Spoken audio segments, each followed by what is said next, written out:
Já entraram os dois meninos. Como é que tá o som aí, Otávio? Luizinho.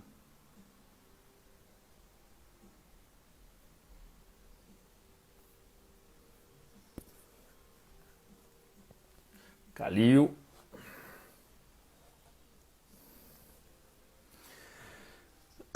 Gente, a gente já tá só arrumando, esperar o Daniel entrar. Já mandei o comunicado pra ele. Tô com a camiseta dele aqui, ó, do nosso time de futebol. É...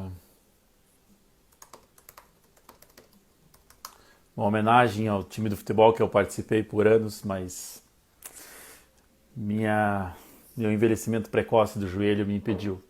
E para vocês que estão em casa, fiquem em casa. Corona tá por aí. Olha lá, o Bonotto entrou. Oi, prima querida.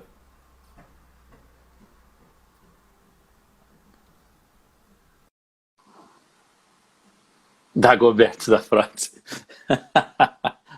Professor Daniel! Fala, meu amigo. Olha aqui, ó, meu garoto. Só pra você. Pô, eu tava vendo ali, faltou combinar, cara. Podia ter vindo com a minha. Eu tô. Cada dia que eu posso, que eu tenho alguma coisa aqui, eu faço uma homenagem ao meu convidado especial. Pô, que maravilha, cara. Saudade de você lá jogando com a gente, pô. Porra, cara, nem me fale, cara. Esse meu joelho, eu tava explicando para o pessoal que já tinha entrado. Meu envelhecimento precoce do joelho não me permite mais estar lá. Pois é, cara. E agora tá tudo parado, né, cara? Então, saudades do futebolzinho aí, saudades de reunir a galera. Por sinal, parado, eu quis deixar homenagem ao coronavírus aí, que está nos fazendo estudar mais em casa. Momento tenso, Verdade. né, cara? Momento tenso que a gente está vivendo, mas eu acho que a Tensíssimo, gente vai cara. sair melhor, né? Se Deus quiser. Teremos que sair Vai melhor. passar, vai passar. Pô, eu não sabia que podia beber, cara, senão eu tinha trazido uma. Cara, você sabe que eu tava vendo a live, o Renatinho tá aí, eu tava vendo a live do Renatinho com o Monte Alto, e o Monte Alto tomando um vinho e tal. Na minha primeira live com ele, cara, foi a primeira que a gente fez, eu tava meio tenso, aí eu tomei o meu xarope, né, que no caso era um Jack Daniels. Boa. Aí, pô, rolou bem e tal, fui no mercado, que impressionante, vai no mercado só compra bobagem. E aí eu Verdade. só comprei coisinha e petisco e tal, e falei, vou tomar uma cervejinha junto hoje. Tá certo. Pô, devia ter me avisado. Pô, Mas, desculpa. o Eli tá reclamando que minha careca tá ofuscando aí com muita Eu te mandei luz, o áudio cara. dele, né? Pô, é que se eu apagar aqui ninguém me enxerga, meu. Tá nada, cara. Isso aí é experiência, cara. Por sinal, daqui uma semana o senhor está de aniversário, 16 de abril de 81. Estamos, né, cara? O senhor Estamos. também aí. O pessoal Que não data, sabe, hein? mas a gente faz aniversário no mesmo dia, né? No mesmo dia, mesmo ano. Mesmo dia, mesmo ano, 2 arianos. Só faltou você ser canhoto ou eu ser destro, né? Verdade. Dani, mas olha só, primeiro, cara, já de antemão, já aproveitar que já a sala está enchendo, eu queria, cara, te agradecer demais, demais, demais. Você tem a Dani, você tem os dois meninos, ó o Daltinho aí. Você é um cara extremamente ocupado, um cara que, enfim, tem uma agenda absurda, um nome nacional, mundial, latino. Que é isso? Um cara que é muito forte na área. Que eu sempre falo, esses dias eu falei na live, eu acho que com o Bruno, eu falei, cara, eu sou especialista em DTM por causa do Daniel e da Priscila, e eu sou especialista em DTM para poder diagnosticar melhor, mas para continuar mandando pro Bonotto, porque, cara, deixa quem sabe fazer, eu só quero melhorar a minha prótese, porque... E aí eu quero deixar muito claro aqui para o pessoal que está nos conhecendo ou entrando agora, os ex-alunos antigos aí da UP, Rodrigão, nós fomos contemporâneos de faculdade, né, cara? Verdade. Você sempre foi o cara da oclusão e DTM. Eu queria que as pessoas não sabem, talvez, elas te olham falando num terreno que é bastante inóspito para quem não conhece, e às vezes acham assim, o Bonotto entendeu alguma coisa e está fazendo diferença agora. Não. O Bonotto nasceu dentro da DTM, nasceu dentro da oclusão, a faculdade você se dedicou muito a isso. Então, eu queria que você fizesse um en passant, cara, só desse um alôzinho em relação a essa tua história que, cara, eu lembro quando você ia com o escortezinho pra faculdade, cara, empenhadaço Escorte do meu pai, cara. Cara, a gente... Oh, saudades. Bons tempos aqui. Só de poder sair de casa já eram bons tempos, né? Verdade. Pô, meu querido, cara, antes de falar um pouquinho dessa história, cara, queria te agradecer o convite de estar aqui com você, com esse pessoal todo que está aí, a sala tá enchendo cada vez mais aí. Pô, agradecer demais o convite, é uma grande honra estar aqui, cara, parabéns por esse projeto, que não é mais um projeto, é uma realidade, né, cara, o POC de Prótese aí bombando. Então, cara, parabéns, você é merecedor de todo esse sucesso aí, tua competência sempre. Pô, como você falou, a gente foi contemporâneo de faculdade, né? Entramos ali no mesmo vestibular e convivemos, né? Por sinal, aprovado em primeiro lugar no vestibular, estava lá o nominho na Gazeta do Povo, Daniel Bonotto. Ah, os caras erraram, cara. Aí... Eram 88 vagas, eu entrei em 83, Daniel Bonotto em primeiro. Porra, os caras erraram as contas lá, velho. Mas assim, cara, pô, a gente teve a oportunidade depois de seguir trabalhando junto numa universidade, né, privada aí, e agora somos vizinhos de porta lá na Federal, cara. Para mim é um grande orgulho olhar para trás assim, e ver esse trajeto todo, né, cara, que a gente percorreu, boa parte dele juntos aí. E como você falou, cara, eu sempre me interessei, né, por essa área de oclusão inicialmente, e depois de DTM dor orofacial, que foi a minha especialidade base, né? Eu fui depois fazer mestrado, doutorado pesquisando dor.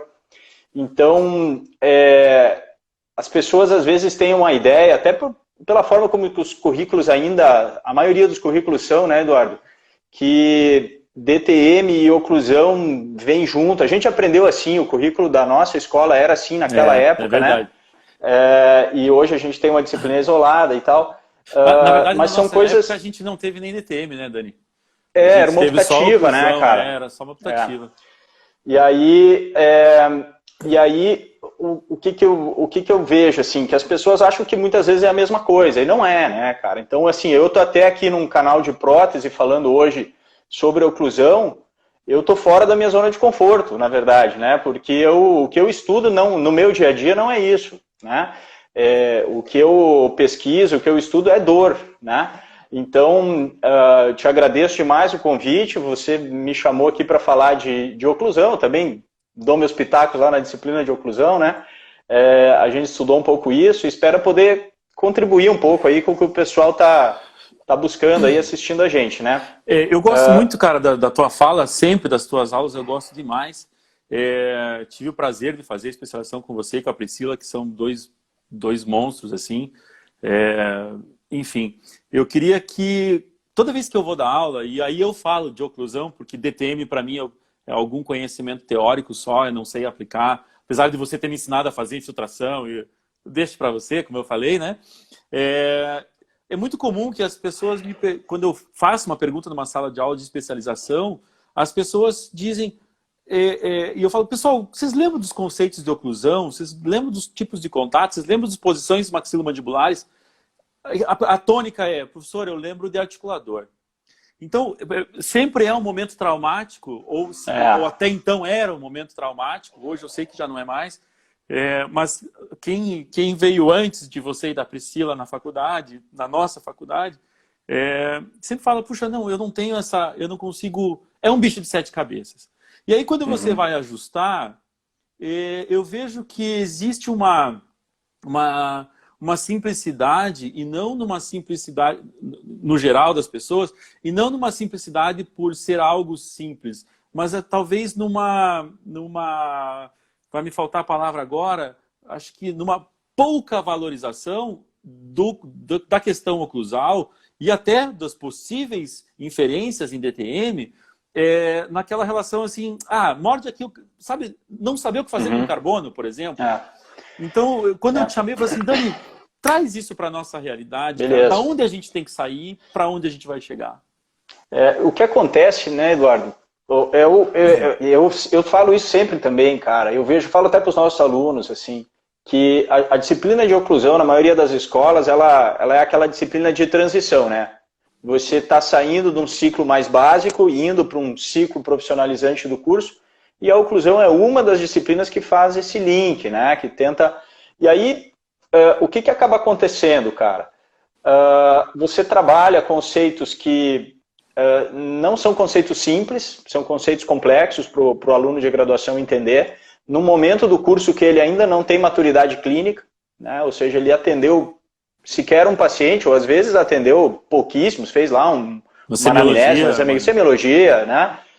Ele não teve nenhuma disciplina restauradora, né? Ele não teve dentística, ele não teve prótese, ele não teve orto.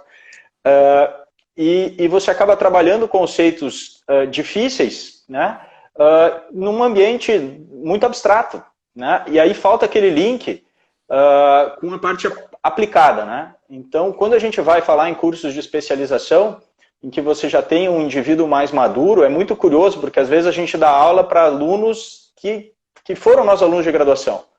E às vezes você vai lá e repete o que você já falou, né? Mas a visão é outra, o entendimento é outro, ou seja, o conteúdo é o mesmo, mas a maturidade, o momento, né, ele traz informações diferentes. Então, eu vejo um grande problema de estruturação curricular mesmo, né? Isso não é uma particularidade de uma escola A ou B, é geral. Perfeito. Isso, né? E não só no Brasil, isso acontece no mundo todo. E aí você tem o aluno, né, o dentista se forma, né, vai exercer sua prática e acaba não conseguindo puxar, né, aqueles conceitos que ficou num ambiente muito abstrato lá na cabeça dele, né, porque quando ele foi ter a disciplina clínica, ele não fazia o link, né? Exato, né, e o ajuste do procedimento, muitas vezes, né, ele acaba sendo ensinado na disciplina aplicada, dentro de uma situação mais prática mesmo. Fala, ó, põe o carbono aqui, você vai ajustar, vai tocar aqui essa vertente, você passa a broca aqui, né? Mas às vezes falta aquele link conceitual, né? Fala assim, eu estou baixando esse contato aqui, mas por quê? Né? Que tipo de contato é esse? Qual é a inferência da restauração? Que material eu estou trabalhando, né? Até por sinal, tem dois caras aí que eu sou fãzaço, que é Ronaldo Viotti e Gustavo Petri, estão aí no nosso chat. Por favor, legal. Os caras feras aí vão gostar bastante de ouvir o que você tem para dizer. Bonotto, quando o aluno chega para mim e diz assim, professor, eu tenho dificuldade, dá para você sentar e fazer o ajuste e pensar comigo? Depois de uma peça cimentada, de uma restauração executada, eu confesso que eu me sinto muito limitado, porque para mim isso já tinha que ter sido pensado antes. Previamente à remoção de uma restauração, previamente ao encerramento de diagnóstico e tal. Como é que eu chego para esse aluno e digo assim, cara, você tem que partir de um princípio para pensar nisso? Porque, na verdade, na vida tudo são princípios, né? As amizades são princípios, as sociedades são princípios. Então, o tratamento vem de um princípio básico, seja ele de uma questão de posicionamento, de uma questão anatômica. Se você for falar para esse aluno, para esse povo que está aqui, pessoal, você quer pensar em ajuste oclusal dos diferentes procedimentos restauradores, ou não só em ajuste oclusal, mas enfim, em como organizar essa prótese. A oclusão, né? Exato. Isso, dentro desse conceito, de onde eu saio? Vamos lá. Cara, então se você puder carregar aquela imagem número 1 que a gente tinha combinado ali, cara, não sei se tá para todo mundo assim, não sei se consegue ajustar tamanho, não dá. Não dá, ela não dá, essa limitação. Tá um pouco estourado em tamanho aí, mas tudo bem. Tá. A ideia aqui era relembrar um conceito básico, daqueles que a gente discute mesmo em segunda aula de disciplina, né, que é o conceito de relação cêntrica. Um conceito que historicamente, ele foi mudando, né, ao longo da história da odontologia. A gente tem que pensar, né, eu sempre conto isso, né, que os primeiros dentistas, aí, os colegas que nos antecederam há muito tempo atrás, a grande preocupação deles era devolver dentes para indivíduos edêntulos, né? Então, a odontologia nasce, né, da necessidade de devolver dentes para um indivíduo edêntulo. E quando você recebe um paciente sem dentes, você precisa partir de alguma referência, né? E a posição condilar é uma dessas referências, né? Então, aí você se imagina, né, há muitos anos atrás, né, de forma arbitrária e sem conhecimento científico algum, tendo que encontrar uma posição, né? Onde eu vou levar essa articulação, a partir de onde eu vou montar, eu vou planejar minhas próteses totais, né? Então, isso passou a ser chamado de relação cêntrica, né? Um conceito que foi evoluindo, foi mudando. E teve sempre um papel importante, né, na gnatologia, como uma posição de referência, né?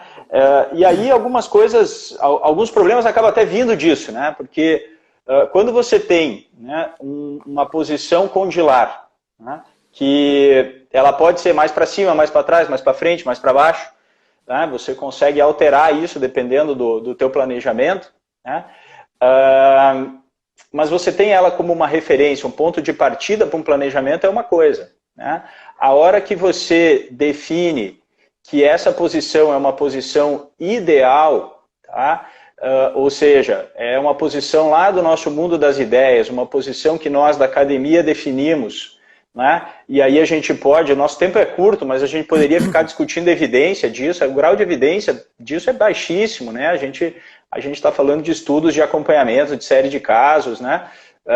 Então, você partir dessa posição que inicialmente, né, ou conceitualmente ela deveria ser uma posição de referência, e a hora que você começa a arbitrar essa posição como ideal, ou seja, todos os indivíduos que me procuram agora precisam sair com seus cônjuges em RC. Isso são coisas muito diferentes, né, Eduardo?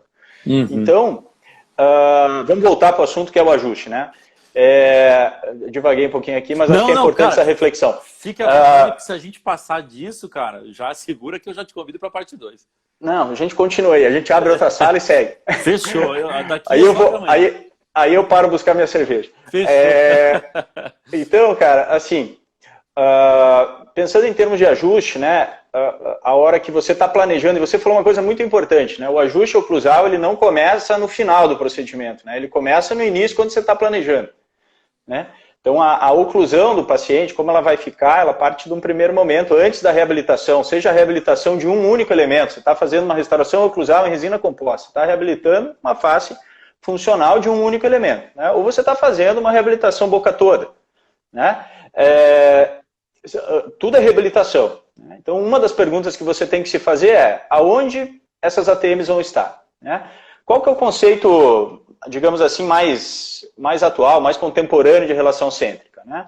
Vai nos dizer que os côndilos estão centralizados na fossa mandibular, uma posição antero-superior, com o disco interposto, o disco protegendo essas estruturas ósseas, né? E é tido como uma posição... Né? Exato, né? E numa posição confortável, né? Uma posição de conforto funcional, certo? Existem diferentes maneiras de você chegar nessa posição, né? Existem diferentes escolas de manipulação, né? Você vai fazer manipulação bimanual de Down, você vai fazer um gig de luta para desprogramação neuromuscular, existem outras técnicas aí, né?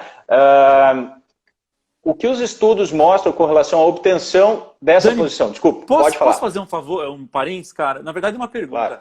Eu vejo muita gente falar assim, bom, se você quer desprogramar um paciente, você tem que deixar ele 15 minutos sem tocar os dentes com o gig ou com o lame do long. Tem que deixar tantas horas, tem que deixar 30 dias. Para eu considerar que esse paciente está, digamos assim, desprogramado, qual é o tempo que eu tenho que estar... Ou não sei se isso tem Cara, perfeita pergunta, excelente, que eu não tenho resposta, né? Mas eu acho que a gente tinha que pensar na pergunta, cara. Eu vou tentar modificar um pouco, tentando te responder, eu vou tentar modificar a pergunta. Eu acho que a pergunta não deveria ser como ou quanto tempo a gente deveria... A questão é para que nós estamos fazendo isso, Eduardo. Perfeito. Por quê? Por que eu preciso desprogramar tanto esse indivíduo?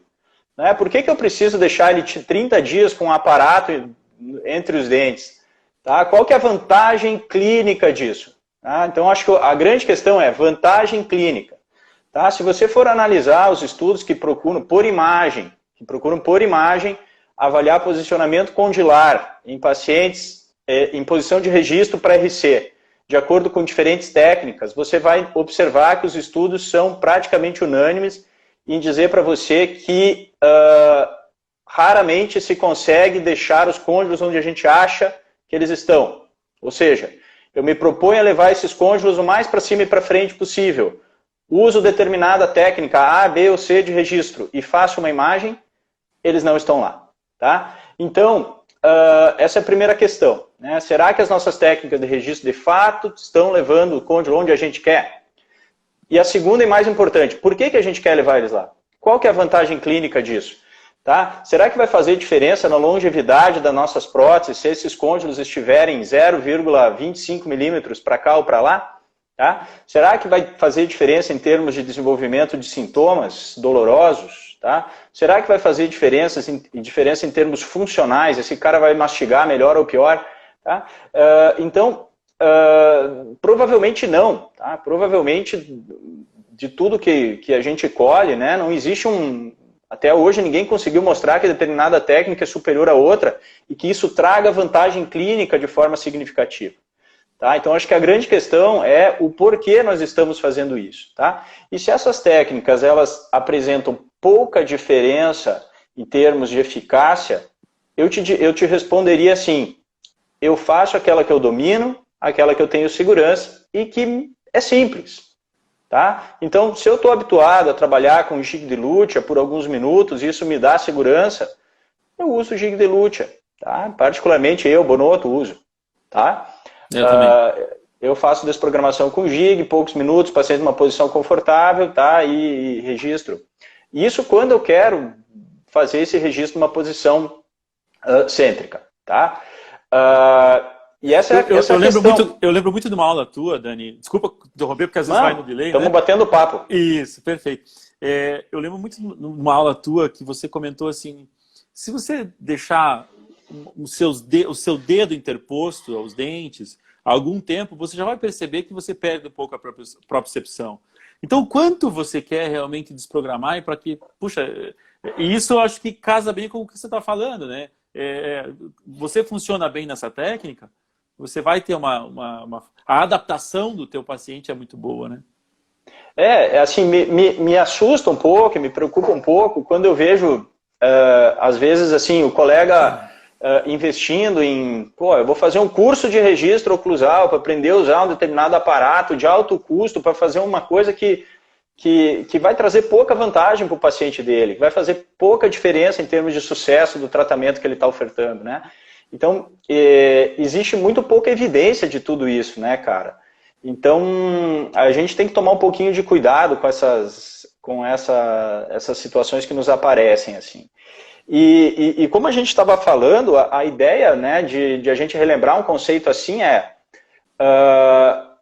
primeira questão, né, eu estou planejando a minha reabilitação, seja ela do tamanho que for, em qual posição mandibular? Ou seja, eu vou manter a posição que o meu paciente oclui atualmente, eu vou usar a máxima intercuspidação habitual dele, né? Então, quando eu quero reabilitar um elemento ou poucos elementos, né, e eu tenho uma estabilidade em máxima intercuspidação, eu posso perfeitamente fazer esse ajuste em máximo, eu não preciso me preocupar em levar esses côndilos para RC, tá? Desde que eu não tenha sintomas, que eu não tenha patologias oclusais, tá?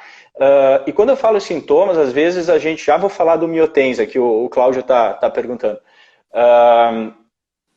Quando eu falo em sintomas, às vezes as pessoas pensam que eu possa estar falando de DTM. Eu não estou preocupado com DTM nessa hora. Tá? Por quê? Porque a evidência atual aponta que DTM não vem disso. Né? Então, eu não preciso ajustar os meus pacientes em RC para tratar sintomas de DTM. Aliás, eu não deveria fazer isso. Os 5 fatores ainda estão associados? Aqueles 5 fatores, mordida aberta, trespasso horizontal e vertical, falta de 5 mais elementos, eles ainda podem estar associados a alguma DTM ou isso já caiu por terra? Não, cara, esse é um estudo do Pullinger, né, do final dos anos 90, se eu não me engano, que é um estudo transversal, tá? Um estudo feito em ambulatório de DTM, comparando com o grupo controle, que eram estudantes de odontologia, ou seja, ele comparou indivíduos extremamente diferentes, né? Estudantes de odontologia nos Estados Unidos, certamente, é uma pessoa muito diferente daquela que procura tratamento, tá? Então, você tem esse viés importante, né? E ele é um estudo transversal, ou seja, ele não permite inferência sobre causa e efeito, né? Então, o que esse estudo fala, né? Só para, de repente, quem está nos ouvindo aí não conhece bem o estudo. Ele fala que esses 5 fatores que o Eduardo citou, eles foram mais achados, né? Eles foram mais frequentemente vistos em indivíduos que estavam no ambulatório, lá, ou seja, pacientes, do que indivíduos assintomáticos, né? Mas isso perdeu um pouco, em função dessas limitações e de tudo que hoje a gente sabe sobre cronificação da dor musculoesquelética, esses fatores oclusais, eles perderam importância dentro da etiologia das DTMs, tá bom? Não quer dizer que eles não são importantes para todo o resto da odontologia. Tá? É por isso que fica muito claro quando você fala, quando eu falo de sinal e sintoma, faceta de desgaste, abfração, migração dentária, mobilidade, diastema, perda óssea. E não tá? dor e tal, porque senão a pessoa vincula ainda muito, né? A gente está falando de patologias, sintomas como patologias oclusais, né? Doenças da oclusão dentária, e não sinais e sintomas de disfunção temporomandibular. Tá? Então, isso é bem importante que as pessoas tenham um entendimento pleno. Né? Então, vamos lá, deixa eu recuperar onde é que eu estava. Tá, então eu não preciso, se eu quero fazer corta, viu? Se eu começar... Não, cara, nós estamos batendo papo aqui, mas é que eu quero voltar, porque de repente alguém tá procurando aquela informação que eu ia dar lá. Claro. Se eu vou fazer uma reabilitação com poucos elementos, né, eu vou restaurar 1 ou 2 dentes, eu não preciso ajustar esse paciente para RC, desde que ele não apresente sinais de patologia oclusal. Né?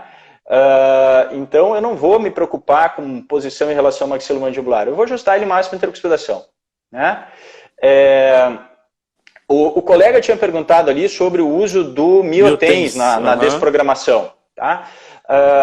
A desprogramação com Miotens, ela teve o seu momento, né? Também como outras técnicas que ganharam força e depois perderam um pouco. Eu particularmente não utilizo, tá? Faço uma crítica, né? Uma crítica construtiva, reflexiva, no sentido de a gente botar um pouquinho a mão na cabeça e pensar, né? Aquela posição guiada pelo TENS, né? Depois de umas 20, 30, 40 minutos, né? Você induzindo, né, uma posição de desprogramação, né, induzida pelo TENS, com o paciente encharcado de endorfina ali, ela não é uma posição real do dia a dia, né, ela é uma posição bastante artificial. Né?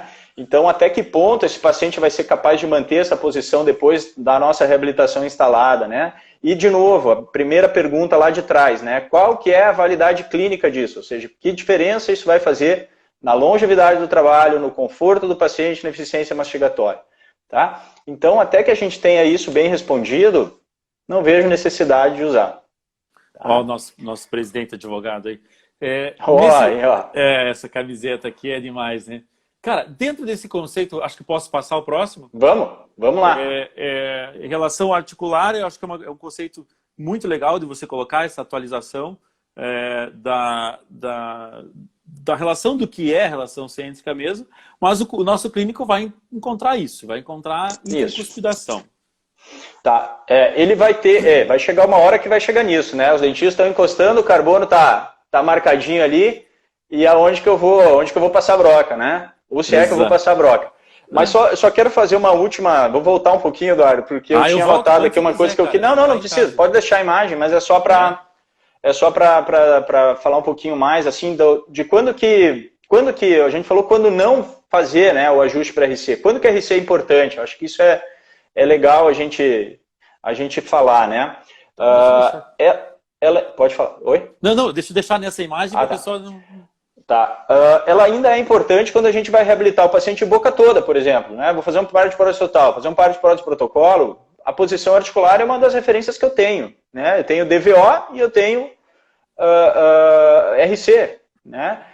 Então, são dois conceitos extremamente importantes, né? Além daí dos padrões estéticos também que a gente vai avaliar. Mas RC e DVO são dois conceitos fundamentais quando a gente vai reabilitar um paciente de boca toda. Tá? Outra coisa, quando a gente está trabalhando com extremos livres, porque aí eu não tenho estabilidade máxima intercuspidação e RC volta a ser uma situação importante.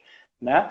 Ou ainda naquele paciente que é dentado, né, que tem muitos elementos, que tem até uma oclusão estável, né, você consegue estabilizar os modelos dele fora da boca, ok? Mas ele tem uma mordida dupla, ele tem um dual bite. Tá? Ou seja, você consegue, com um pequeno exercício, levando esse paciente para RC, ele faz uma posição estável em RC e ele tem outra muito anterior, né, uma discrepância muito grande entre as duas posições. Esse paciente eu olharia com carinho também a possibilidade de estreitar essas duas posições, né, de eu ter uma oclusão mais cêntrica. Acho que depois vai ter uma imagem disso, né, diminuindo esse dual bite. Né, e aí, muitas vezes, nesse caso, as reabilitações ou são mais extensas, ou às vezes elas vão exigir até um preparo ortodôntico ou ortocirúrgico, inclusive. Né? Então, dual bite é uma coisa importante também para a gente estar de olho. Mas vamos à frente, vamos lá para a nossa imagem. Eu queria que você só, talvez uma última indicação, se você, por favor, me corrija, é aquele paciente que tem um desgaste das mesas oclusais importante, ou que tem, de repente, uma extrusão compensatória e eu preciso agora ganhar estética, ganhar tamanho de dente. Esse paciente, como é que você enxerga esse aumento de DVO? Te explico. Perfeito. Tem alguns casos assim que eu lanço muito mão da análise cefalométrica, porque eu trago isso do mestrado, né? Claro. Da minha vida, enfim, com a análise cefalométrica. Mas às vezes a gente tem dificuldade assim, puxa, eu preciso melhorar a estética desse paciente. Eu não tenho muito mais para onde crescer a região cervical. Eu preciso aumentar o tamanho desse dente. Tenho essa liberdade e esse dente me oferece uma quantidade de desgaste. Eu, particularmente, aumento essa DVO dentro dos conceitos clínicos e cefalométricos e tento distribuir aonde está faltando esse espaço. Mas é onde eu julgo que é a parte mais difícil para realmente como eu vou colocar essa posição em RC. Claro. E esse paciente que ele teve um desgaste severo, né, seja associado a um colapso grande, seja associado a perdas dentárias ou não, né, ou simplesmente desgaste por bruxismo, mas é aquele que a gente não tem mais referência de dimensão vertical adequada. Paciente com refluxo gástrico, que tem tudo queimado, né? Eu sempre sempre procuro olhar esse paciente como um paciente de próstata total. Né? Okay. Então, a gente tem ali algumas estruturas que vão receber os diferentes materiais restauradores, as diferentes soluções, seja endo, núcleo, coroa, né, onlays, enfim, né, implantes, mas a solução individual ela é uma situação, mas o entendimento desse paciente ele é uma reabilitação boca toda. Né? Então, a gente pensa nele como um paciente desdentado. Tá? A visão, exercício mental meu, né? Perfeito, exercício mental. Penso nele como um desdentado. Eu vou levar esses côndilos o mais perto de RC que eu puder. Vou tentar ajustar essa dimensão vertical de oclusão dentro dos requisitos funcionais, do padrão estético e vou tocar bala. E aí vou pensar dente a dente. Exato. Entra depois na parte aí é levantamento periapical, tomografia e pensar dente a dente o que vamos fazer. Né? Mas o início é sempre assim. Né? O início é côndilo no lugar, né? e dimensão acertada. Né? E aí, a partir daí, pensar, né, com o enceramento, as imagens, as fotografias, a solução dente a dente. Quando eu falo que prótese total é a prótese mais difícil, as pessoas acham que é fixa que né? Não é não. Você tem referência na prótese fixa, né? Exato. Né? E, bom, essa imagenzinha aí, ela tá para lembrar a gente de falar de um outro conceito extremamente importante, que é um conceito que a gente sempre discute, também que é considerado um conceito básico, né, Eduardo, em oclusão dentária, que chama axialidade de forças. Né? Ou seja, a resultante das forças que incide sobre o elemento dentário, ela deveria estar direcionada no seu longo eixo. Né? Por quê? Porque essa força no longo eixo ela vai permitir uma boa dissipação de toda essa carga mecânica no ligamento periodontal, né? Se a gente pensar num dente natural. Tá? Então, o elemento dentário ele está muito bem preparado para receber forças de compressão, né? Forças de pressão. Ele vai fazer um pequeno movimento intrusivo no alvéolo, né? Da ordem aí de 0,12, né, a 0,25 micrômetros. Essa resiliência do ligamento periodontal ela acontece, né, pela própria característica das fibras elásticas, pela própria característica do componente vascular que existe no periodonto, né, e da tumefação desses vasos, de quando vem a força oclusal, esses vasos se enchem, né, fazendo de fato um coxim para acomodar esse dente intruindo no alvéolo, né. E esse movimento intrusivo ele é muito importante quando a gente vai pensar em prótese sobre implante, né? Depois a gente fala mais disso, porque é diferente. Né? Então, se essa força acontece no longo eixo do dente, a tendência é que ela seja muito bem dissipada. Por quê? Porque o órgão dentário está preparado para isso. Né? Quando a gente tem a resultante, né, com um componente horizontal muito grande, aí é que a gente costuma ter problema, que a gente começa a ter forças chamadas de cisalhamento, né? Forças de torção e a gente passa a ter um risco aumentado para as chamadas patologias oclusais que a gente citou antes. Né? Perfeito. Então, esse é outro conceito básico que está diretamente aplicado nesse momento, né? No final ali, acabei, agora eu vou bater o carbono, vou pegar minha pontinha de acabamento e vamos fazer esse ajuste. E aí vem isso que a gente tem que ter em mente. Mas o que é que eu ajusto? Aonde eu ajusto? E é isso que eu acho que falta para todos os clínicos, até às vezes a gente acaba entrando numa rotina e às vezes negligencia isso, de enxergar qual é o vetor daquele contato, para onde ele está direcionando essa força, né? Exato, exato, né? Então, de novo, né? Tudo começa antes, começa no planejamento, né? E importante também agora, é uma das situações que difere um pouco, né? Dependendo do que a gente está ajustando. Eu estou ajustando um dente natural, né? Eu estou ajustando uma prótese sobre implante, né? Eu estou ajustando uma resina composta que eu acabei de fazer, de uma face oclusal, né? Então, vamos tentar, né, se você acha que vale a pena a gente discutir isso, tentar dar algumas dicas aí desses diferentes processos aí, né? Não, perfeito. Eu até traria bastante, Dani, nisso. O Fabrício está aí, que é protético e é nosso colega de futebol, né? A canhota, dá raiva às vezes, quando ele mete aquela bola no meio do campo. Perna de pau. Perna de pau, né? Que ele bate com a direita, bom, enfim. Para ele pensar, ou para o protético, pensar a porção de ser pensado já a relação do contato no enceramento diagnóstico, seja esse enceramento físico, seja esse enceramento virtual, né? Até o Vitor Bittencourt vai estar aqui amanhã vai estar no canal, falando sobre essa questão de morfologia nessa era digital. E não só quando a gente pensa morfologia, não aquela ideia só de eu tenho que fazer milhões de sulcos, né, Fabrício? Você está vendo essa importância. Aonde eu posiciono esse contato, desse enceramento, dessa estrutura? Perfeito. Perfeito, vamos lá então. Então eu vou começar com a resina, Du. Então eu volto para cá. Volta ali um pouquinho, vamos pensar assim, eu vou fazer uma restauração de resina, vou fazer uma onlay, enfim, um procedimento oclusal pequeno, tá? Um dos primeiros cuidados que eu tenho que ter, o que eu deveria ter, o que eu procuro ter, vamos pensar assim, é fazer um mapeamento oclusal prévio. Né? Eu tenho que saber onde estão os contatos desse dente antes do preparo, né? Antes de eu começar a remover a minha restauração antiga, antes de eu fazer o preparo da onlay, enfim, aonde que estão acontecendo esses contatos, né? Por quê? Porque, por exemplo, ficou melhor agora, cara. Que daí vai estar conversando. Vou dar essa alternada. Deixa assim, beleza. Por quê? Porque, por exemplo, eu vou tentar evitar de deixar o meu contato dentário acontecendo na interface dente-material restaurador. Essa é uma das premissas.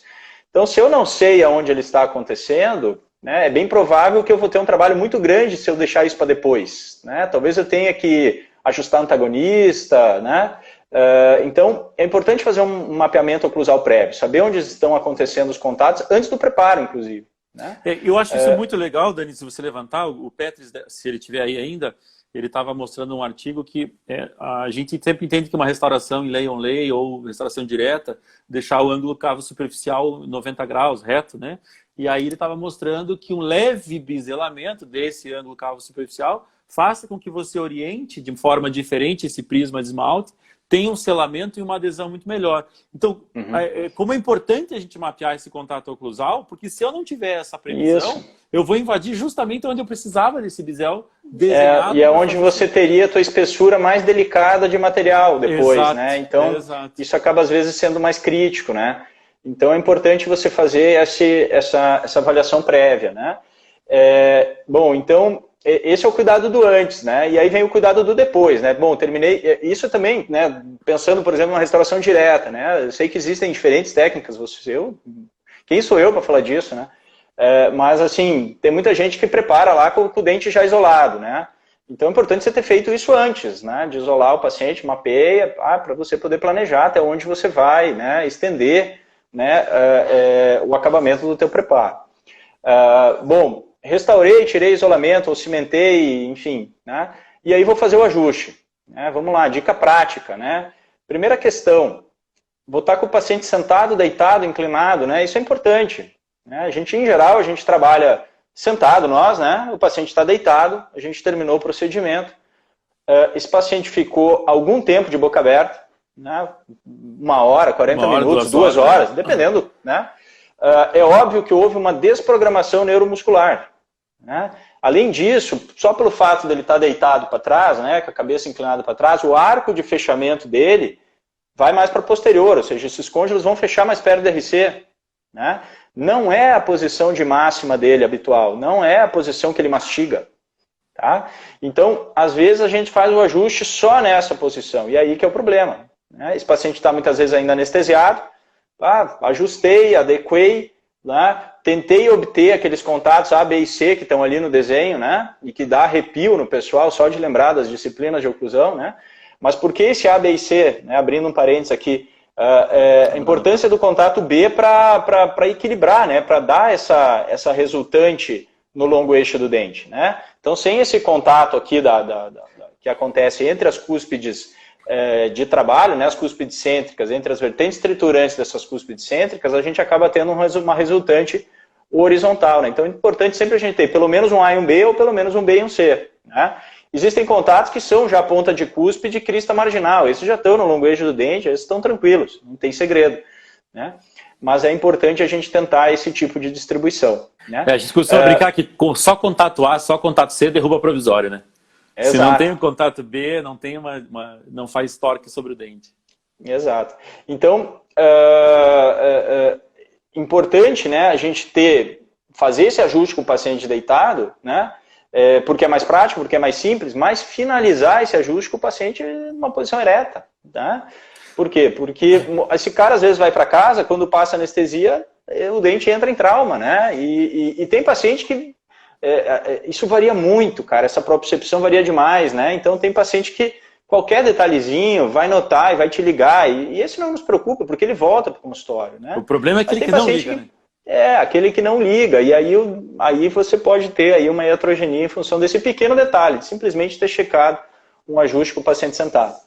Eu não sei, eu tento me policiar isso, mas eu sempre busco também num pós-operatório, né? O Daniel Negrelli que está aí, ele sempre tira sarro. Pô, Edu, você faz resina e chama pós-operatório? Eu fiz uma operação, um procedimento pós-operatório, né? Com certeza. Mente de hospital. Mas fazer um pós-sessão e aí retomar esse ajuste, porque, como você falou, o cara está 3 horas, 2 horas, estava anestesiado. Então, ver como é que está funcionando esse conjunto. É claro. E quem tem esse hábito sabe o quanto você vê de diferença, né, entre uma sessão e outra. É muito comum você ver diferença entre as sessões nessa distribuição. Então é importante sim fazer tudo isso, né?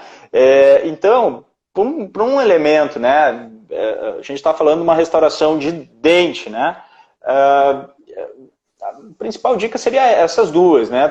Fazer um mapeamento prévio, né? Fazer uma distribuição adequada e lembrar de ajustar também com o paciente sentado. Isso em fechamento, sem esquecer que existe ajuste de movimento discursivo. Você tem que se preocupar com as lateralidades, né? Não é lateralidade só para o lado de trabalho, tem que pensar no movimento médio intrusivo também, que a interferência em movimento médio intrusivo ela é complicada, né? E no ajuste em protrusão. O contrabalanceio, a alavanca, essa tua aula eu acho sensacional.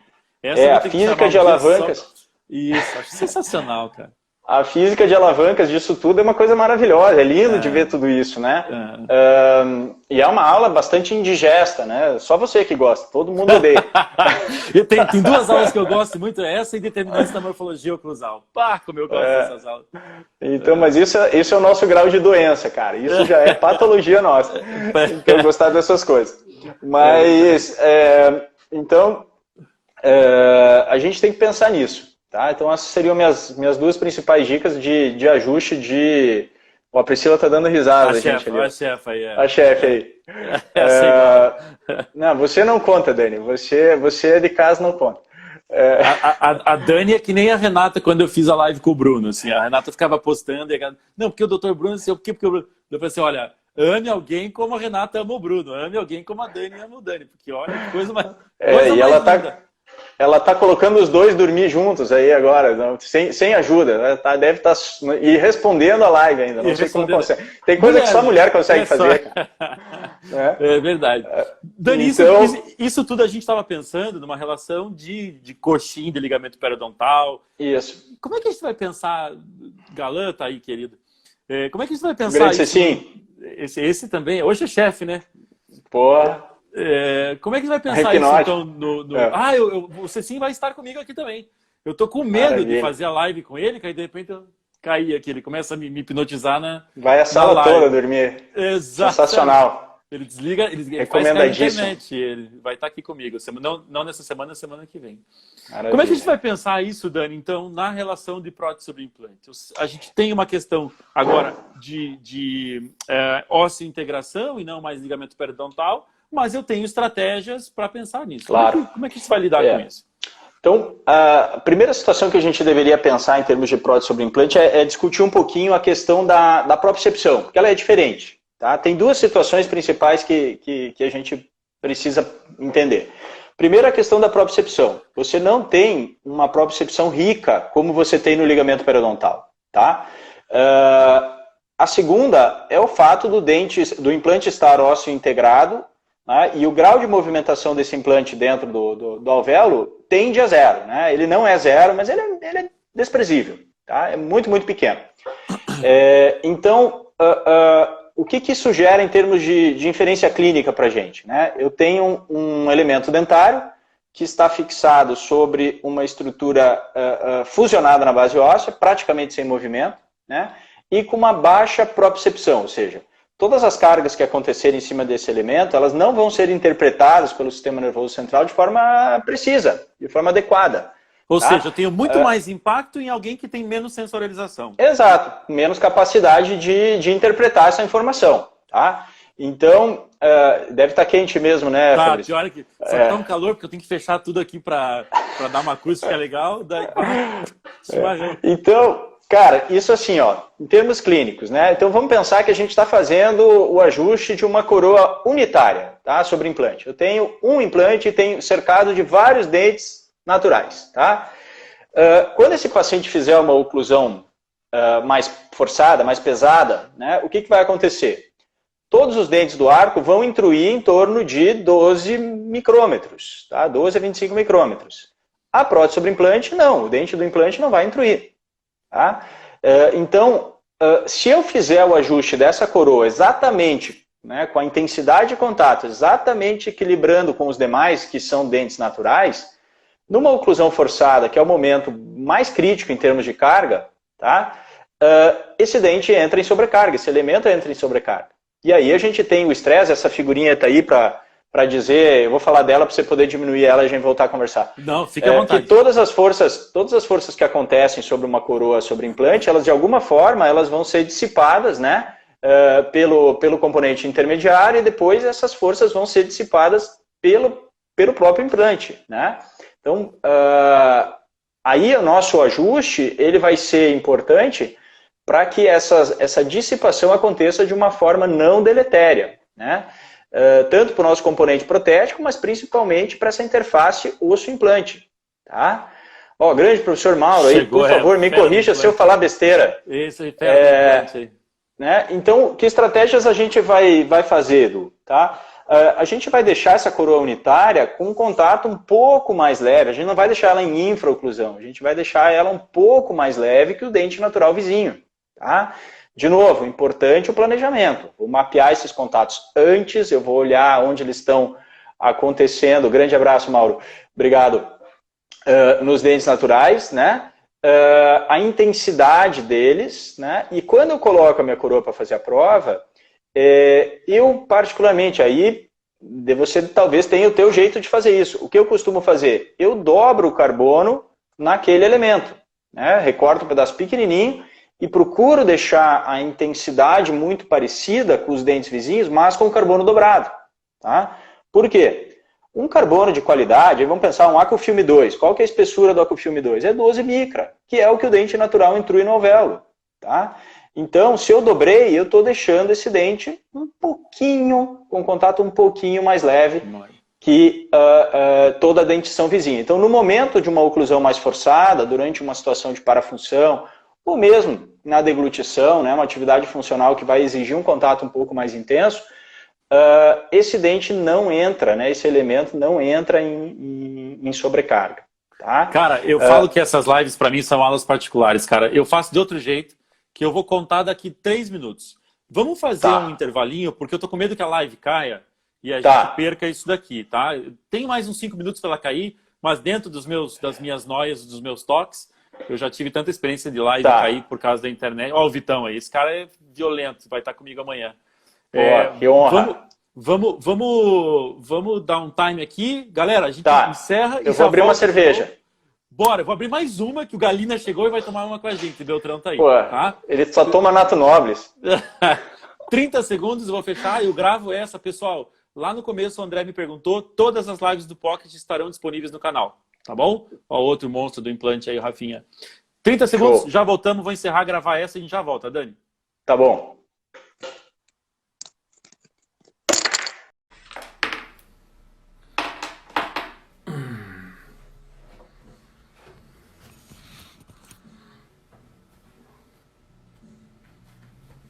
Calil? Como é que tá o som, Calil? Me dá um alô aí, porque agora eu tive que colocar o celular para carregar. Então, se puder me dar um alô, Luizinho, Pamela, Robertinha, querida, do Rio Grande para nós aqui. Tá aqui, ó, troquei o chimarrão, agora tá geladinho e tal.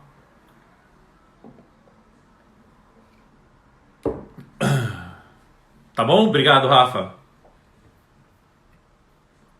Quando o papo é bom, a gente se espicha, né, gente? Vai indo. Espero que vocês estejam curtindo. Eu tô, porque pra mim, cara, essas lives têm sido aulas particulares. Esther, tá bom. Yasmin, obrigado, querida. Até a Bianca, Buco, querida. Queria dar um beijo em todo mundo que vocês estão aí. Renanzinho, Sumikawa, Will... Fabriceira, Bonoto é monstro, né, cara? E aí, Beltrão, tamo junto. Cara, meu cabelo não tem muito o que fazer, Renan. Ô, Vitor, bom ter você aqui. Pessoal, vejam o Vitor Bittencourt, é um monstro, tem aí. O cara trabalhava até semana passada no ateliê e falou, quer saber, vou montar meu ladinho.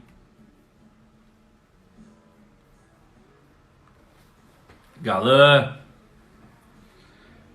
Sempre quando eu falo galã, é Cecim Calixto, pessoal. O Dani deve ter ido buscar a cervejinha dele lá. E tô esperando ele. Tiagão, outro que grande, que era bom, né, Renan? Rogerinho, seja bem-vindo. O Dani já tá vindo.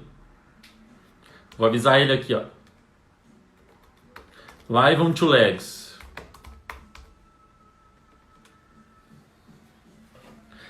Então, Helena, eu falei com o Thiago sobre fazer uma aula com ele. O problema é como é que eu vou falar de siso, né? A minha experiência enorme em siso e tal, ficou naquela, como é que a gente vai... Vamos pensar aí, mas eu quero o Thiagão aí, a didática dele é impressionante. Christian vai estar comigo amanhã, Higashi, só monstro, hein? Só quem tem amigo tem tudo.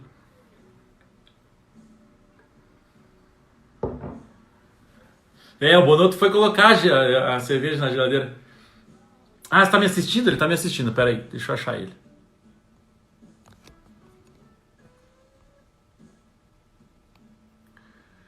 Tennessee Whiskey. Ué, cadê o Bonoto?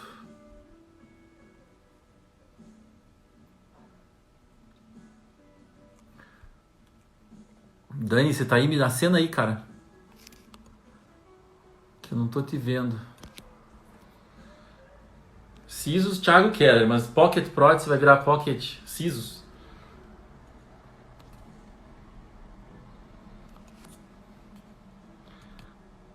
Cadê Bonoto? Aqui, monstro. Bom conversar comigo de conteúdo, como diz no interior. Aí, garoto. Agora sim. Cara, olha lá, ó. Saúde, então. Né? Saúde. Depois, vamos lá. Final, vamos ver se a gente deixa essa imagem para fazer o print. Boa. Maravilha. Então, a gente estava falando sobre o ajuste em prótese sobre implante. Cara, a tua sacada, deixa eu até colocar a fotinha aqui de novo. Você falou que ia contar como você faz. Conta para nós então, aí, meu amigo. Mas eu vou passar vergonha perto de você, cara. Que é isso? Essa ideia do carbono dobrado é sensacional. Que você já tem um carbono mais espesso, ele vai marcar antes, a hora que você tirar, ele está equilibrando. Sensacional. Como é que eu faço? Cara, eu pego o papel vegetal entre os carbonos, tem aquele papel vegetal, eu corto ele, e aí eu coloco ele no dente que eu estou trabalhando e peço para o paciente encostar os dentes. Porque isso é muito fácil a gente fazer. Boa! Só encostar o dente e aí eu puxo esse papel. Ele vem. Aí eu coloco novamente, peço para ele encostar e apertar o dente. E aí quando eu aperto, esse papel rasga. E ele rasga com muita facilidade. Então, ele me dá uma mensuração bem legal. Só que tem muito da sensibilidade da vida, de fazer e tal. Sim, da mão de quem está fazendo. Depende muito ali. Às vezes fica até difícil de explicar na especialização. Se eu não me engano, eu ensinei isso para a Lu e para a Mayumi. Pô, por que ninguém fala disso antes? Eu não sei. Porque o certo é o que o Bonotto faz. Dobrar o papel ficou sensacional. Achei uma ideia incrível mesmo. Achei uma dica da noite aí e é o que eu falo, cara. Essas lives, para mim, tem sido aula particular. Graças a Deus, eu tenho muitos amigos. E graças a Deus, muitos amigos competentes. Pô. Cara, eu sou o que mais aprendo, porque eu tô em todas as lives, né? Tá sensacional, cara. Tá sensacional. É uma melhor que a outra aí, cara. Por isso que eu falei que, pô, eu fiquei com vergonha quando você me chamou. Eu falei, pô, eu saí da minha zona de conforto e falar de um negócio, né? Não é o que eu vivo no meu dia a dia tanto, né, cara? Embora eu às vezes visto o meu jaleco de reabilitador oral aí, mas eu vivo de DTM, né? Que eu sei. Faz então, mas, cara, sensacional. Vamos lá. Não, eu fico muito feliz de estar... Porque, assim, o meu papel é muito fácil, né? Eu vou puxando o assunto que eu gosto mesmo de aprender. E aí a gente estava falando dessa questão, desse ajuste oclusal, e eu acabei te interrompendo por causa da... Sensacional, cara. E foi bom que agora estamos juntos aqui, ó. Aí dá até para contar mais história, né? Então, um dos detalhes é esse, né? Eu posso te fazendo outras perguntas que talvez... Claro. Você pensa isso diferente desse ajuste no caso de prótese parafusada para prótese cimentada? Cara, a prótese parafusada, tá? Tomara que eu consiga de alguma forma te responder aí, tá? Senão depois você responde a sua própria pergunta. O princípio eu não mudo, não mudo o princípio, tá? Porque afinal de contas o implante é o mesmo, né? A gente vai ter... Talvez tenha uma distribuição mais da prótese cimentada por ter não tem aquele gapzinho que a parafusada tem, mas eu acho que eu não frigi os olhos, eu pergunto... O princípio que eu uso é o mesmo, tá, cara? A ideia é a mesma. A prótese parafusada ela me traz uma situação clínica não de dificuldade, mas um elemento a mais para eu pensar que é a tampa do parafuso, né? A restauração do acesso, né? Então, às vezes é uma área de contato efetivo, né?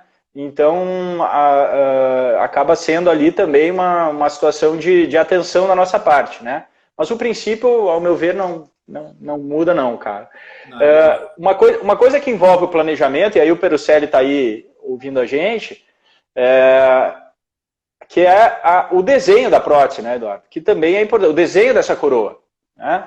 Então, cara, eu não sei se você puder colocar que eu não lembro mais o número da imagem, mas se você puder colocar aquela imagenzinha que tem as cargas sobre o dente, acho que é essa aí, né?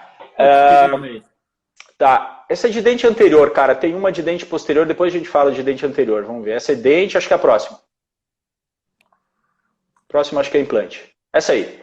Né? Então, o que acontece? Né? Duas situações relacionadas ao desenho da prótese que interferem diretamente nisso que a gente está falando, né? De eu ter uma carga o mais alinhada possível no longo eixo desse implante, ou seja, eu ter axialidade de força. Né? Lembrando que o diâmetro do implante é muito menor do que a raiz do dente, então torna esse trabalho de ajuste muito mais difícil. Né? É muito mais fácil eu ter uma carga saindo, né? uma força saindo do longo eixo desse implante, do que de um dente natural em função do próprio diâmetro da estrutura.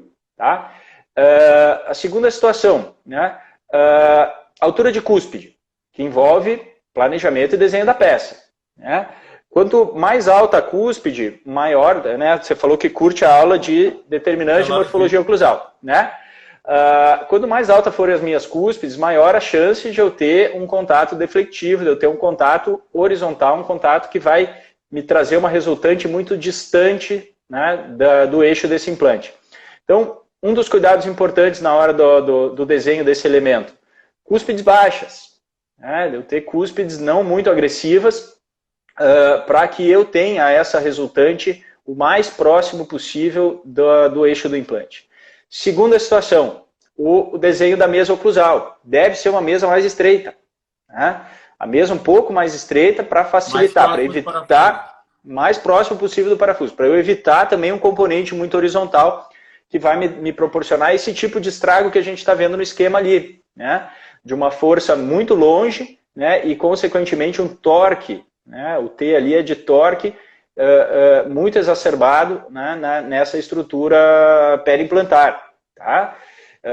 Então, com relação ao desenho, essas seriam as duas principais considerações. Né? Cúspides mais baixas e uma mesa oclusal mais estreita.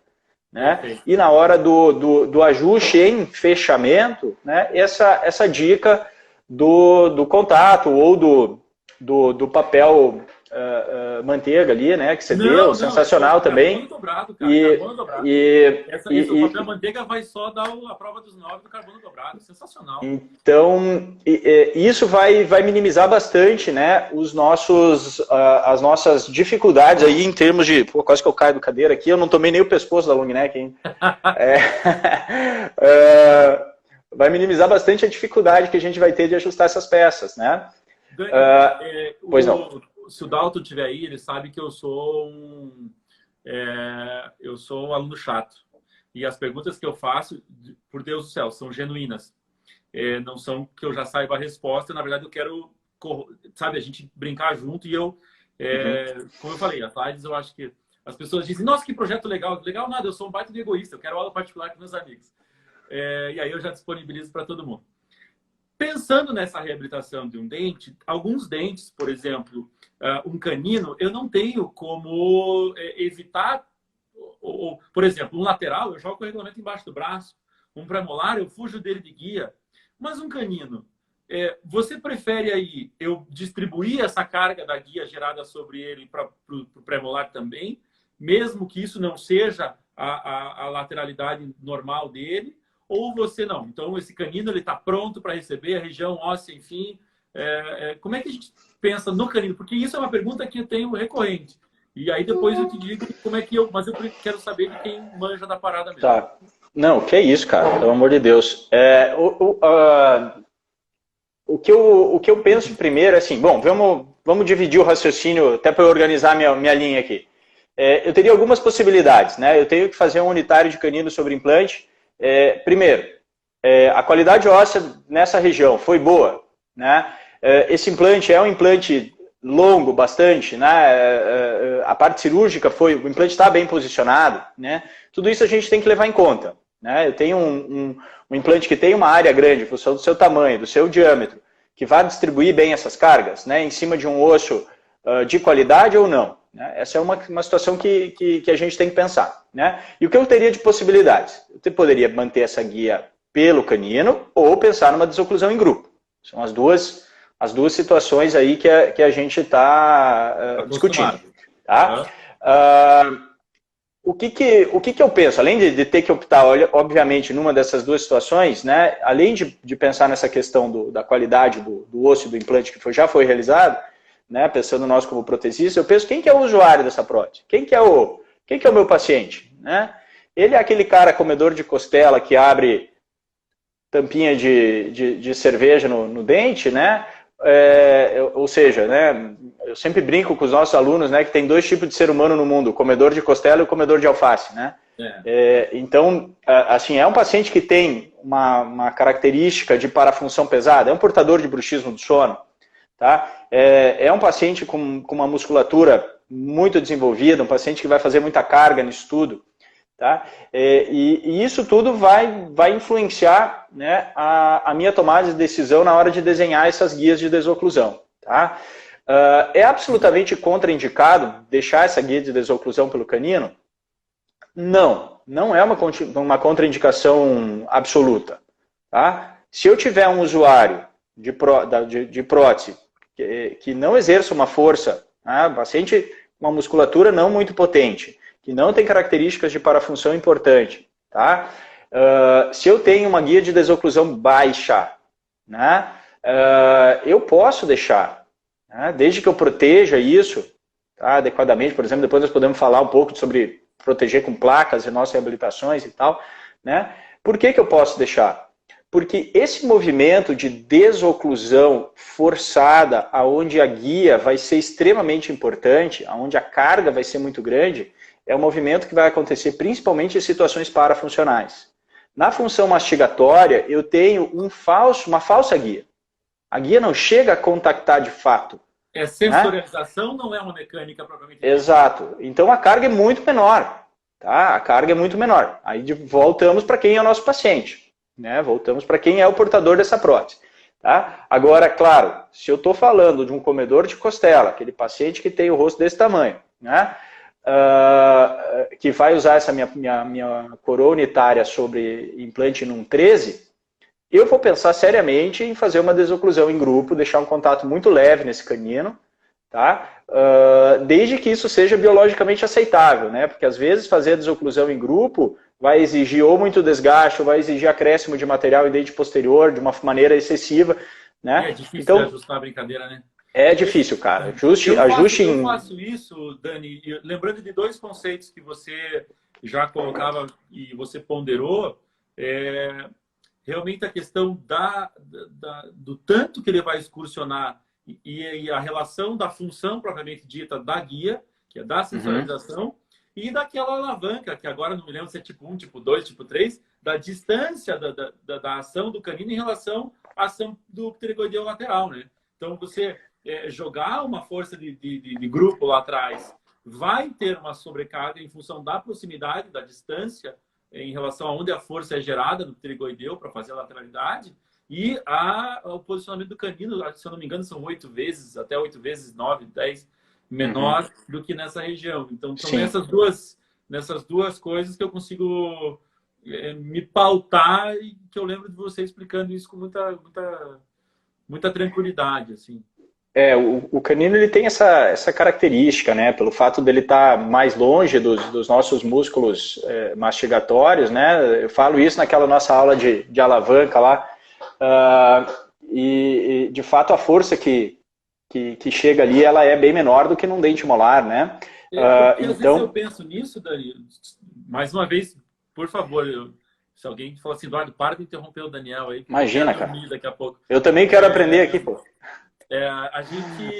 Eu falo, por exemplo, para pacientes que falam, para os alunos, na hora de reabilitar um protocolo, por exemplo, em que eu não tenho raiz, eu tenho a distribuição em função de uma barra, quanto mais anterior eu puder jogar essa guia, se eu pudesse jogar incisivo, eu jogava. Claro. E aí, às vezes, você acaba ajudando no canino por uma comodidade anatômica do acrílico.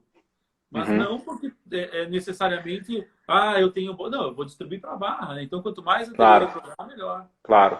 Quando a gente pensa em mais elementos, né, a gente pensa na distribuição da estrutura. Então, de fato, quanto mais longe eu puder deixar, né, quanto menor o cantilever lá atrás, né, tudo isso a gente vai pensar quando eu tiver uma estrutura maior, né? Porque, de fato, a difusão da força vai acontecer na barra. É sensacional. Nesse conceito de material e tal, como é que você olha Cara, eu tô sugando você, velho. Eu tô fora agora do... Como é que você olha a protocolo metaloplástica e a metalocerâmica? Nesse aspecto, você acha que pode inferir algum problema maior ou não? Vai dar mais ou menos que a mesma condição oclusal para o paciente? Porque a gente sabe que um tratamento metalocerâmico é um tratamento caro, difícil de reparo.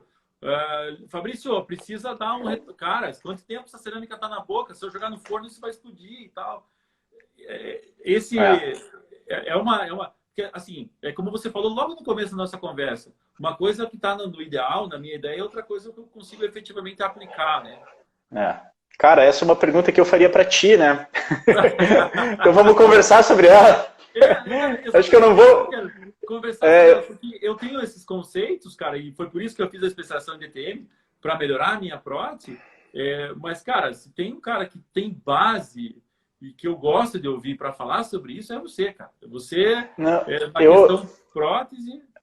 O raciocínio que eu faço nessa tua questão, Eduardo, ele é no nível da propriocepção, ao meu ver, assim, sabe? A distribuição da carga, o acrílico, por ser um material mais resiliente, né? A carga, tanto que o paciente que já usou, né? E você com certeza tem uma experiência bem maior nisso do que eu, porque reabilita muito, muito, muito, muito mais que eu. Paciente que já usou prótese metaloplástica e vai para uma cerâmica, ele às vezes fala, nossa, mas isso é mais seco, é mais duro, né? Então é uma alteração proprioceptiva, né? A carga que chega, né, na estrutura de suporte, no implante, e consequentemente é interpretado, né, pelo sistema nervoso central, né? Lembrando que a propriocepção, nesse caso, ela não é só periimplantar, né?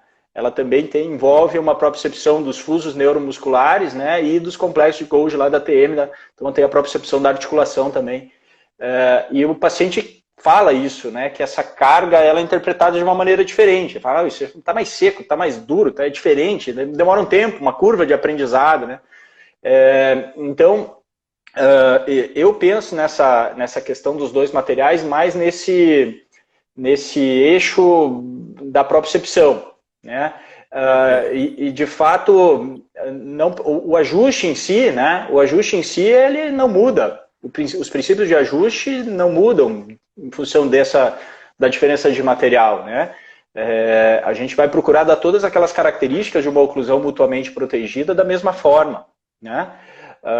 E tentar poupar, né, intensidade de contato em áreas de cantilever, enfim, todos aqueles princípios importantes. E isso não vai mudar com o material, né? Mas a sensação do paciente altera, sim, né? E ao meu ver, muito em função dessa característica da propriocepção. Tá? Perfeito.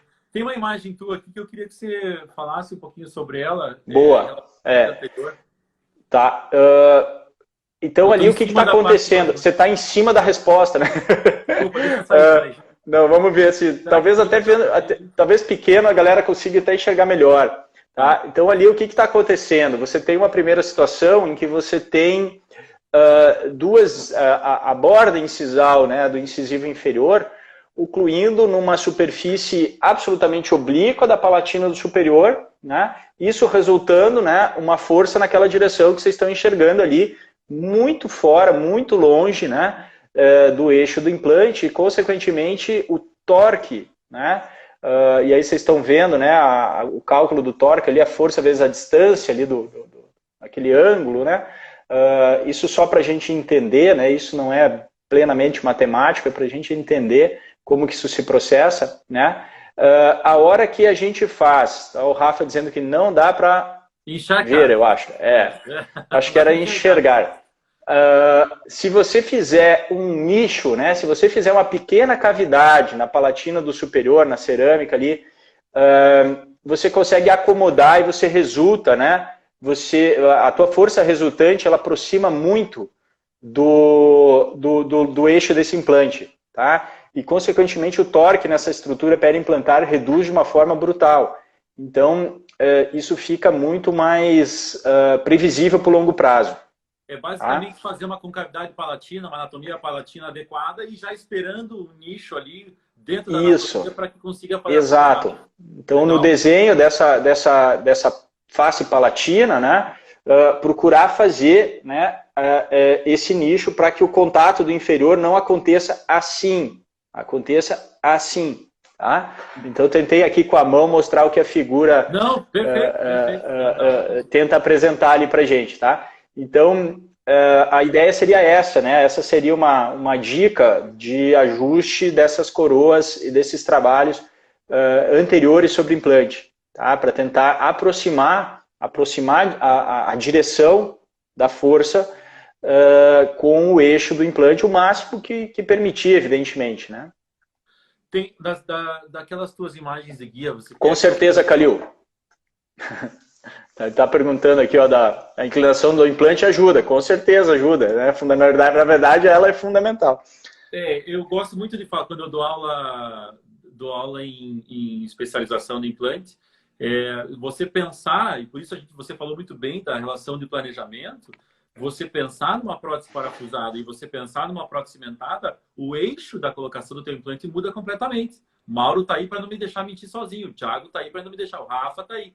Então, assim, eu perceber qual que vai ser e todos eles estão buscando a melhor relação de axialidade de forças ou a saída do parafuso na região de símbolo. Então, varia muito de como eu penso a prótese parafusada ou cimentada. Particularmente, eu adoro prótese cimentada.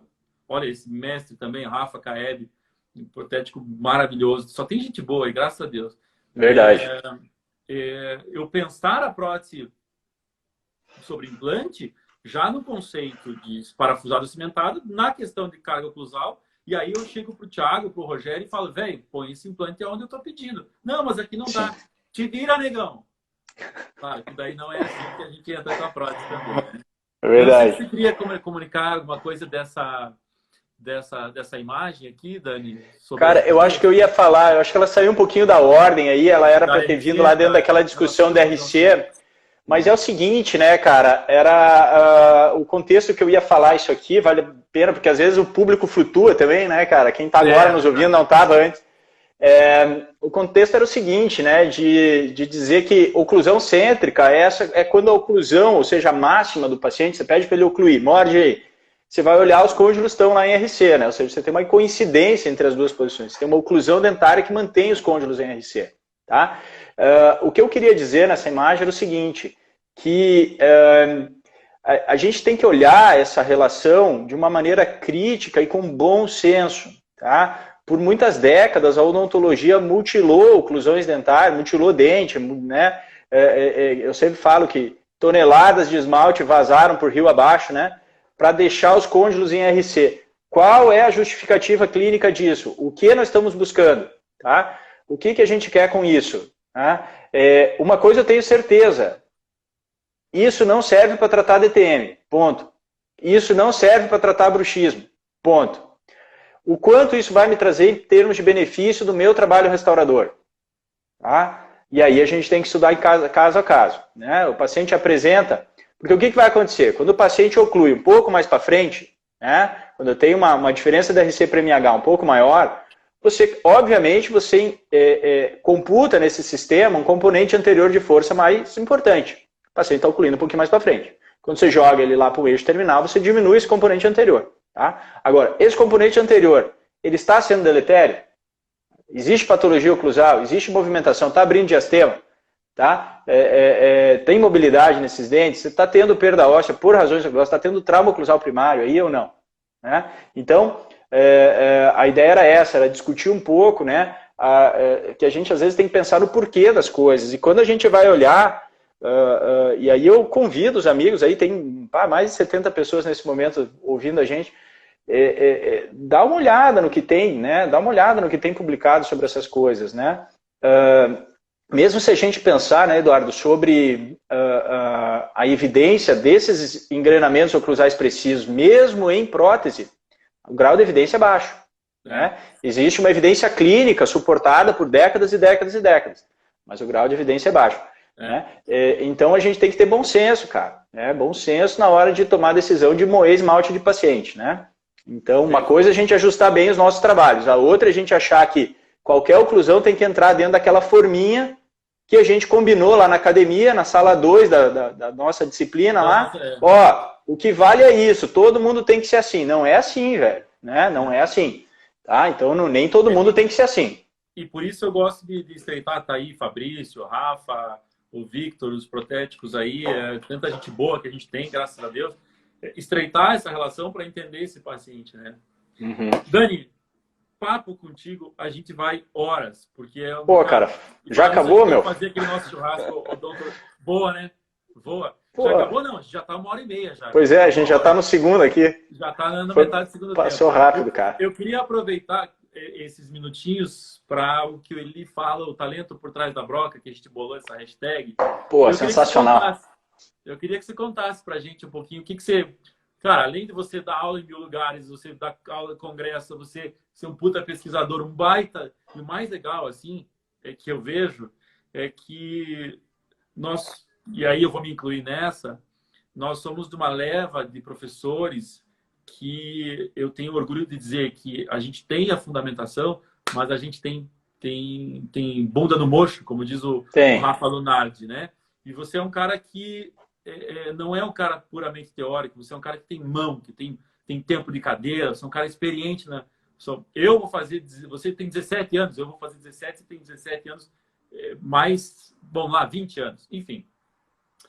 Além disso tudo que você faz, por trás da broca, e para você, eu diria talvez, por trás da carpule,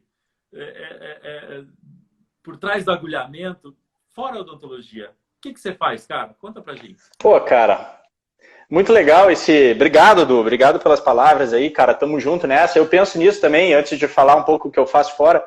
Eu acho que é importante, cara, a gente... Sinal, né? Só colocar aqui aí, patrocinador oficial do futebol de sábado. Vários jogadores, a Isaac apareceu aí.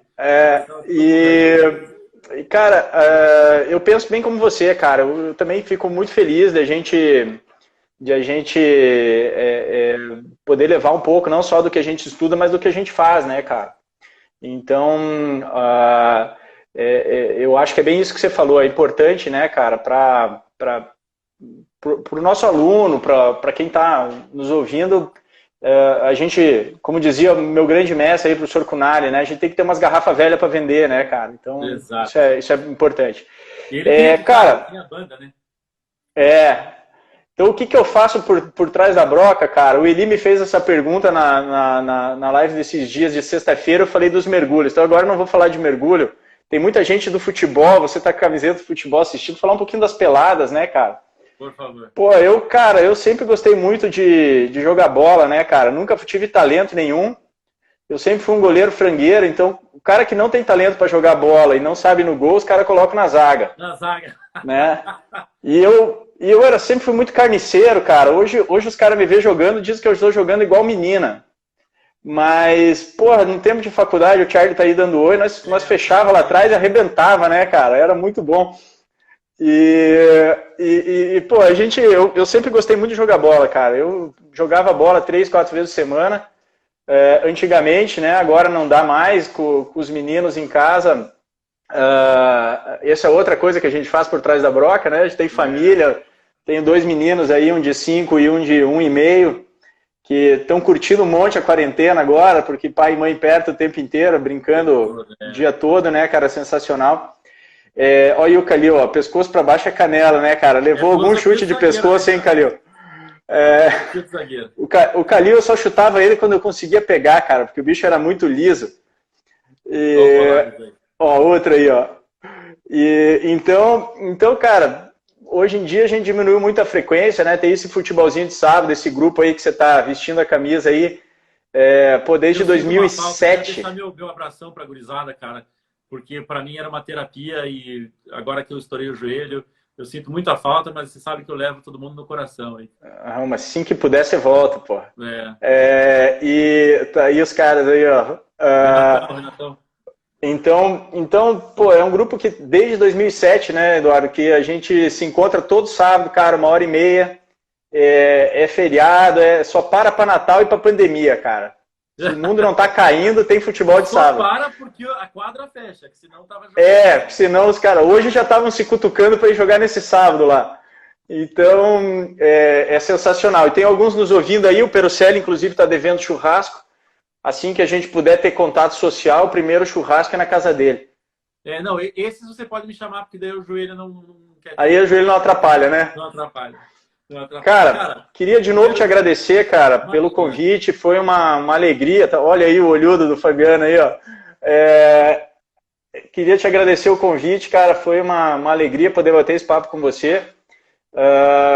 Espero que de alguma forma tenha contribuído aí. Como eu te falei, pô, eu tô fora da minha zona de conforto, né? Então, eu gosto muito, você sabe, eu gosto muito de prótese. Aprendi pra cacete com você, com a equipe toda lá, com a Bárbara, com o Rogério. Putz, não tenho nem como mensurar o que eu aprendi com vocês, cara. E assim, gosto muito de prótese, mas eu vivo de dor, de DTM e tal. Então, para mim foi um desafio. Aí eu tive que estudar, né? A Dani ficou me tirando sarro aí que eu tive que estudar para fazer essa live aí. Tempo. Então, saí um pouquinho da minha zona de conforto, mas foi muito legal vir falar aqui com você, cara. Brigadão, parabéns pelo trabalho aí do Pocket. Sensacional, cara. Obrigado, cara. Não, esse teu teve que estudar, eu tenho certeza que é nóia tua, porque você é um cara extremamente dedicado e comprometido com aquilo que você faz, cara. E não é à toa que você e a Priscila são referências do que vocês fazem. Vocês são referências, assim como o Christian, assim como tanta gente boa que tem. Eu me sinto muito honrado de ter vocês por perto. Eu me sinto muito honrado, cara, de ter tido aula com vocês. Eu lembro de uma aula que a Priscila, cara, pegou um tema livre que a menina deu de 3 minutos, 5 minutos, e ela desenvolveu uma aula de 4 horas. Eu falei, Jesus do céu.